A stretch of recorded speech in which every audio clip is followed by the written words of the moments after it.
This past weekend, we had racing in almost every series. In fact, the only races not running were the Kenyans and Ethiopians. Boston Marathon was last month. Today on Shakedown, the results from all the racing. Le Mans sports cars in Spa with the WEC. More sports cars in Japan with SuperGT. German touring cars and world touring cars. V8 supercars in Australia. You like bikes? MotoGP, World and US AMS SuperBikes, and Monster Energy SuperCross. How about Rally America with the Oregon Trail Rally?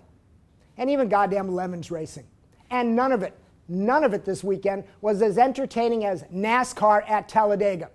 Their actions sold me on the fact that NASCAR is the best racing series on the friggin' planet. Yeah, I said it, and it takes balls the size of dirigibles to admit that to you. Stay tuned to find out why I'm telling you NASCAR is best, if you have the balls to stick around and hear me out. Remember, I said dirigible balls, not little Goodyear blimp balls, although they do seem to show themselves at every NASCAR race. Well, maybe it's just to go along with the dicks that call themselves Danica fans. Yeah, he's in there, so sorry, whoever you are.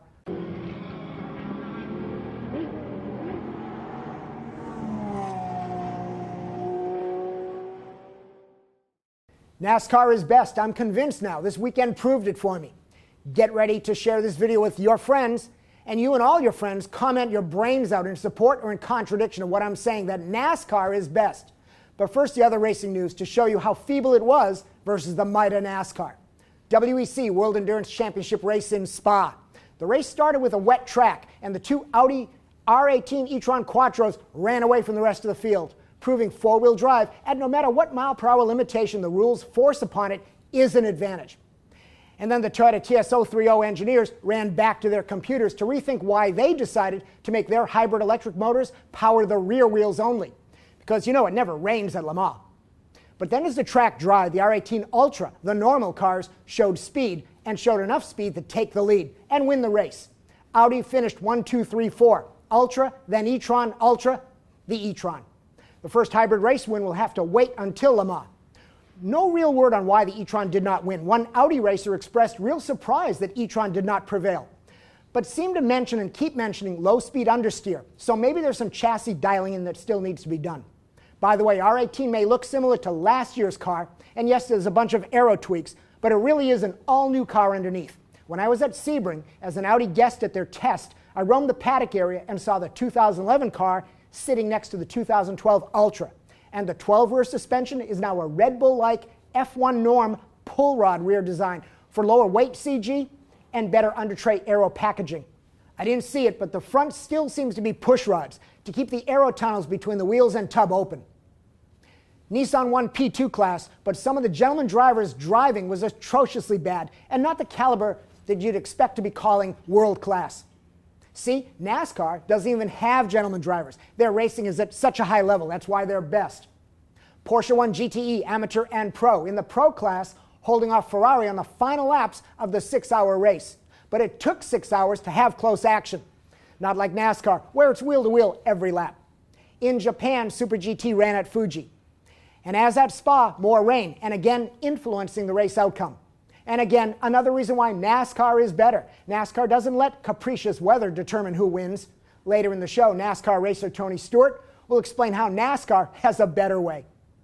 The GT500 Super GT podium was a promoter's dream, with all three manufacturers on a step. Lexus P1, Honda P2, Nissan P3.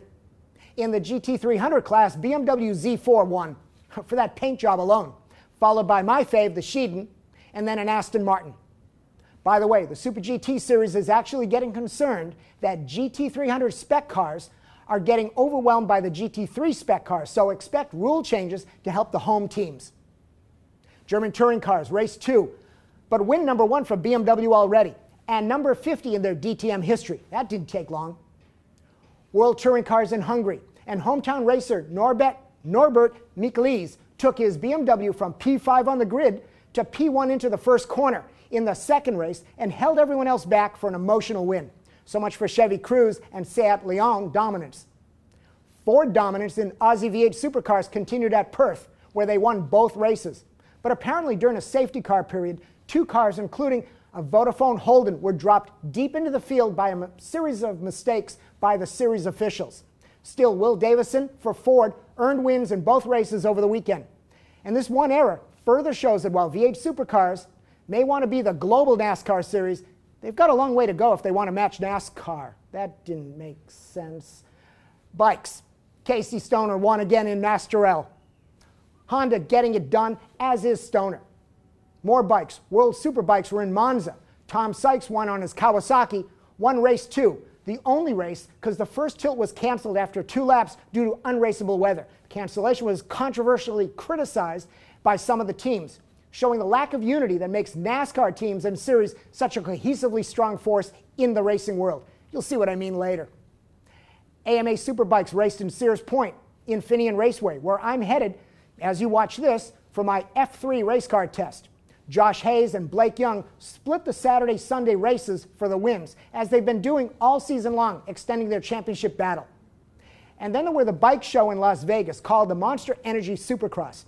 The season-ending Jump Fest put Ryan Dungey on top for his 4th win of the season, but the other Ryan, Villapoto, had already sealed a series championship. 39,000 fans showed up and tried to re-up their sponsorship of the Monster Energy Supercross for 2 more years, proving that, like they do with their NASCAR money, Toyota really knows where to spend their racing dollars to showcase and validate Toyota technology. That was a shot. A Shakedown fan or 2 or more asked for this coverage, so here we go. The Oregon Trails Rally was won by David Higgins in his Subaru WRX STI. A Nissan Silvia took the 2-wheel drive class. Subaru STI took SP. The results are below. Yay, Rally America. And Lemons had a race in New Hampshire. Someone raced a NASCAR Car of Tomorrow, taking the Dale Earnhardt Highline early in the race, which gets me to NASCAR. And this weekend at Talladega, which convinced me NASCAR is the best racing series ever. And it starts with the talent levels of the drivers. NASCAR is not like the WEC or Le Mans or AMS or Grand Am or any of the elite sports car series around the world. Because, as I said before, there are no gentleman drivers in NASCAR, not in the top-level Sprint Cup or in the second-tier Nationwide Cup. That right there makes NASCAR better. And NASCAR knows it. I'm quoting their TV ad. This is an actual quote that they ran for next week's Nationwide race. They want you to tune in because it will, quote, feature Danica Patrick and NASCAR's best. Think about what they just said. That type of leadership and honesty is right on so many levels. Speaking of Danica, at Talladega, she did not disappoint. She drove home the point of another NASCAR strength, star power, proving she knows what it takes to be a NASCAR star and make NASCAR the best racing series on the planet. In Saturday's Nationwide race, when Sam Hornish Jr. lost a front tire crossing the finish line at race end and couldn't turn the car, Danica on the outside was forced toward the turn 1 wall. Danica, of course, took it personally and went all Kyle Busch retaliation on him after the checker flag. Rear bumpered Hornish into a crash into said wall. NASCAR dropped no penalty on Danica, seeing it completely different from Busch's action when he was suspended for doing the same thing, and they suspended him for a whole weekend. Danica then tweeted, "Hey, I just talked to Sam Hornish and we are all good." Wow. As NASCAR's current woman driver, we know she doesn't have one, but she may just be a dick. Because on Sunday's NASCAR show that Sam Hornish co-hosts, when asked about the Danica dust-up, there was no all good on his part. He said he wouldn't retaliate, but he also said he will never forget. If Danica could only remember what she does wrong. Okay, star power and driver talent. Check those boxes off why I think NASCAR is best. Next, it's the show. You know, Audi can give us Truth in 24 movies, F1 the Senna movie, Drive with Trackside, MotoGP with their Grid Girl videos, but only NASCAR can actually bring a movie to life. At Talladega, Kurt Busch, fired by Penske last year for being Kurt Busch, is racing this year with no sponsor. So he and his girlfriend did the Ricky Bobby thing. Because as the best series in the world, NASCAR knows racing is marketing, and nobody beats NASCAR at marketing. You know, even their TV commercials are funny. Seriously, Dale for Mountain Dew, Jimmy Johnson for Sprint, and I'm kind of pissed that Mike Waltrip and Mark Martin stole my short joke act. See what I mean? But it's Tony Stewart that carries home the key point of why NASCAR is best, to me, and I guess to him. In his post-Talladega race interview, where the cars had cooling troubles based on the NASCAR rules to stop the 2-car drafting, where 20 of the 43 cars did not finish the race unblemished from all the action and bashing and crashing. Tony Stewart's interview quotes touched all the bases why he, like me, thinks NASCAR is unquestionably the best racing on the planet. These are real Tony Stewart quotes, and here we go. First, he said, "The The racing was awesome. It's fun to be able to race and have to watch the overheating gauges at the same time. It just adds that much more. It makes it more fun. He continued, I'm just sorry we couldn't crash more cars today. We didn't fill the quota for Talladega or NASCAR. Honestly, if we haven't crashed at least 50% of the field by the end of the race, we need to extend the race. I mean, we still had over half the cars running at the end, and it shouldn't be that way. He kept going. That's what the fans want. They want to see that excitement. I feel bad that as drivers, we couldn't have done a better job crashing enough cars for them today. As an owner, I feel bad if I don't spend at least $150,000 in torn up race cars going back to the shop. I've not done my job. We definitely have got to do a better job at that. He continued, I had a blast. It would have been a lot more fun if I could have got caught up in one more wreck. If I could have done that, it would have been perfect. He keeps going. I think we ought to make it a figure eight. I mean, if it's a figure eight race, it'd be absolutely perfect. It'd be better than what we've got now.